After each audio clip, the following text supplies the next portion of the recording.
Nagasaki was Catholic. Really? That was a Catholic city. When we were having Didn't help. Come on.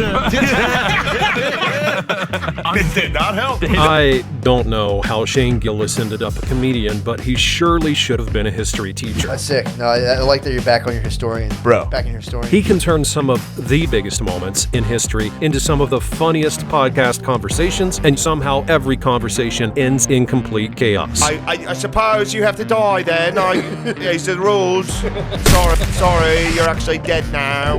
The King of England showered 3 times in 3 months. Oh my And that was a God. scandal. Everyone was like, this motherfucker. He's using up the water. He thinks he is something else. dude. Right. Oh my No one God. showered. It was rare to change your clothes once a year. Their They were so clothes fucking were mad. like rotting off of them. I went to George Washington's house, his plantation. Really? Yeah, I went. You visit George Washington's house. And, Where's Mount Vernon? It's around DC. It's on the Potomac, and it's beautiful, but it's actually a pretty shitty house. wow. It's a shitty Shane house. actually visited George Washington's estate, not really expecting much, and accidentally walked into one of the most awkward moments imaginable. It's from fucking 1770. It's like shitty. I'll fast forward the whole thing. But Nope. There's a part where I got in there and they have reenactors, and I'm the only one there. Like this is a Monday in the afternoon. I'm just doing nothing. So I go to I went to the slave quarters. Yeah. Because I was like, I want to see what's going on. I want to see what the fuss is all about. And I got down there and I heard like clopping down the bricks behind me. And I turned around, dude, and it was a slave reenactor. It was just a black dude dressed as a slave and just me in a tracksuit standing there. And he was like, he didn't break character. None of them break character. So this dude. No, then I haven't been here. Bro. Yeah. This dude comes out. Me and him are the only dudes. And he's like, oh, hello there, sir. This And I isn't was- real. This dude, is real? I swear to God. 100%. Oh my God. And I was standing there like, it was almost to the point where he was doing it like on purpose. But like, to see if you'd bite? so I turned around and I was just like, dude, like, I mean, that's basically the extent of the joke, but it's like, he's like, you must be from the future. Look at your outfit. Where are you from? So I was like, I'm from now. What are you doing out? That brings us to our guy, though. This is who I wanted to get to. Polk, dude. Almost nobody knows James Polk, or they just completely forgot about him. But to Shane, Polk's the man. Turns out Polk's the man. Really? Yeah. I know nothing about Pope. No. He was one term because he was a dark horse out of nowhere, and he promised everybody in his party, I'll only do one term. That way, some of you guys that are good, that are getting ready, you can take over. I promise to do one term. Immediately, he starts fucking with the British about Oregon. So they have the Oregon territory out there, which is just beaver hunting. Everybody's, beaver hunting. We're doing a little bit of that in Nash Vegas. The British and Americans were both hunting on the same territory. And Polk was like, nah, we're done with that. And he set the latitude and longitude was 54 and 40. So he came out with the slogan 54 and 40 or fight. He was saying that to the British. He was like, we're going to fuck you guys up. And the British were afraid to call his bluff. They were just like, fine, take it. Like, that slogan is so good. Yeah. So he takes that territory, which is huge. And then it's not just Oregon, it's Washington, all that. Yeah. He's like, all right, it's time for me to get Texas. He starts fucking with the Mexicans. Like, say they would send troops down just to see if the Mexicans would shoot first. Finally, they did. So they go to war. 70,000 troops poured in. Oh, no. So we immediately took California, Arizona, New Mexico, Utah, Texas. So one thing that was cool was when Polk was instigating this war with Mexico. So Polk was up there like, they're with us. They shot at our troops. An old one-term senator from Illinois at the time stood up and said, were we on their territory when we shot him? There was one guy that was opposed to the Mexican-American War. A guy by the name of Abraham Lincoln. Really? Abraham Lincoln. People were like, hey, shut up. Yeah, dude. We're trying to take Texas. Shut the fuck He's up. like, you guys, were we? I'm like, shh. Yeah, He was like, sorry. I think this was wrong. They're like, anyway, that's why Polk's kind of the man. He added 1/3 of the entire United States in a 4-year term. Damn. Pretty good. One thing that always blows Shane Gillis's mind is how ordinary coal miners turned into war heroes almost overnight during World War II. According to Shane Gillis, America's biggest advantage was not technology. It was having a whole country full of absolute maniacs ready to fight. Japanese and the Germans had no idea that America was populated with dudes from coal mines in West Virginia that were like, yeah, I shot the prisoners. I done it. Yeah, it was just It dudes. was cruel, but I done it. They just took orders their whole lives. They're like, go pick those weeds, boy. And they go out there and pick the weeds. And like, you're going to go fight those Japanese. And He's you're like, like, all right. He's like, yeah, it rained for a month. I didn't like it. What could I do? So I shot him. Dude, those dudes were so fucking strong, too. Yeah. Just like 1940s farm boys. Yeah. They're the strongest. Dude, literally a guy from a coal. His dad was in World War I, came back and worked in a coal mine for 50 years. Then he was like, I want to be like my dad. And he just went to the coal mine, started working. And they pulled him out when he was 18 to go in World War II. Imagine being a Japanese 19-year-old getting struck to death by one of those guys. Just having the coal miner's hands around your neck. Like, yeah, now you better hold still there. Yep. Come here now. Come on now. Now you were shooting at my buddies, so now you're dead. Fair's fair. Fair's fair. You, under your breath, told me that you thought a French general was the greatest of all time. Napoleon? Napoleon. Yeah, dude. Napoleon. No. Almost the other picture we had up right there. I just want to let you know. Grant's the bro, but Napoleon's up do there. you have to say that because of your patriotism? If you actually had to sit down and objectively, Honestly, Yeah, I if you don't. be honest, it's Robert E. Lee, right? I mean, he wasn't working with a lot. He wasn't. He did. You know what I mean? He did good with what he had. Go dogs. Come on, man. You know. He was. That's SEC, dude. That's a different brand down there.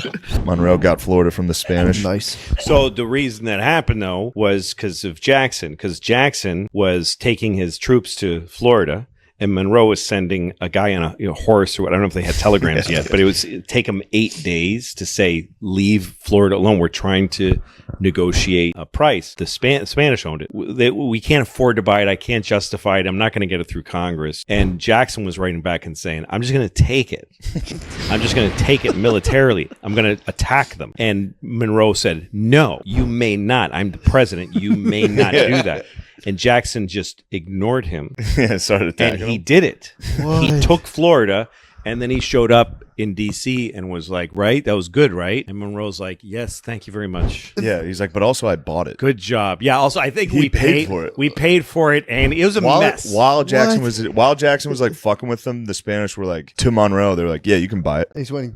He was down fighting them, and he was like, Yeah. actually, you know what? Yeah, we're gonna But sell it. there's two generals that did that. Him and MacArthur did that too. Just did shit without permission. Yeah. And then showed up and said, right, Mr. President? Wasn't that the plan That was all pretty along? good. And I was like, yes, it was the plan all along. Whatever you want. No, you know what fired me out? There's a part where the revolution starts in Massachusetts, and then they're trying to rally the rest of the colonies to be like, help us out. But then when Pennsylvania and like South Carolina and North Carolina start joining in, like it was a true melting pot. You know what I mean? But it's talking about how like just frontiersmen from Pennsylvania started rolling in and hanging out with all these New England pussies.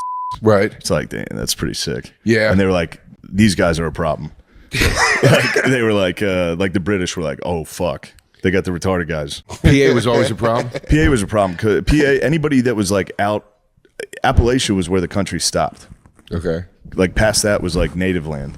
And there were people out there fighting. So these guys had been fighting for 40 years. See, this is the shit I wish they're just I could animals. retain. It's impressive to me that you And have they're this trappers and shit. working And like knowledge. survivalists. So they Yeah. knew how to live on the land, like with no food and shit.